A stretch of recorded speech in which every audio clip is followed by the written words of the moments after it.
Hello, welcome back. Let's now try to implement OPA into our architecture. So you can provide a decentralized or decoupled policies enforcement. So the first thing, let's just go to the code, and I have added here OPA, and I'm gonna run it as a separated service, and we'll have some rules or policies in our file, in our folder down here, and we are gonna basically look at this the rules which I have went through with in the playground. So here I'm just saying defining this service can access this list of services on those list of paths. Okay, so we then have a very simple rego policies here. So this, you can see it's very different. You cannot really understand on the first look, but everything becomes very, very short, right? So everything is done under this piece of code. So with 4 lines, we can define a very powerful policy enforcement. So that's where the beauty of OPA, and it's damn fast as well. So everything optimized to run very quick and not affect not affect much the speed or the performance of your systems. So then I have set up here the user as well, but we're not going to actually put it in place, but that's how it would be to set up a user access enforcement. I have here as an example for you.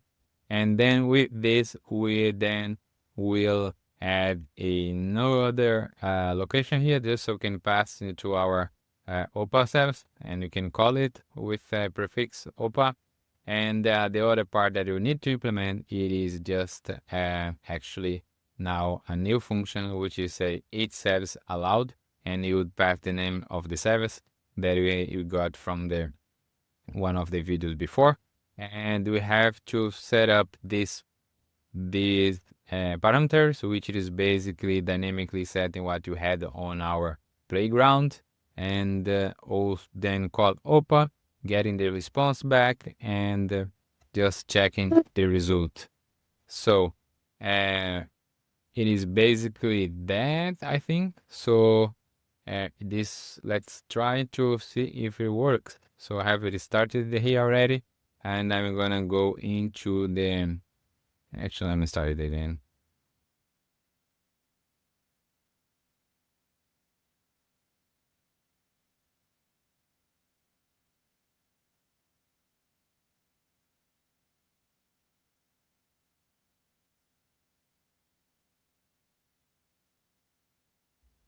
And our test will be on the FCA, and in the FCA we're gonna try to call FCB, and this FCB, it is in our list, so we can access it. And just look again. So FCA, it's the one that is being calling the service, and then you see FCA can call itself or FCB on localhost. So now we're gonna try to call FCC, which is not in that list, and then we get the 403 forbidding, because we have said here that our FCA cannot access FCC. And this basically closes the loop on the policy enforcement, which is very important to have in any system.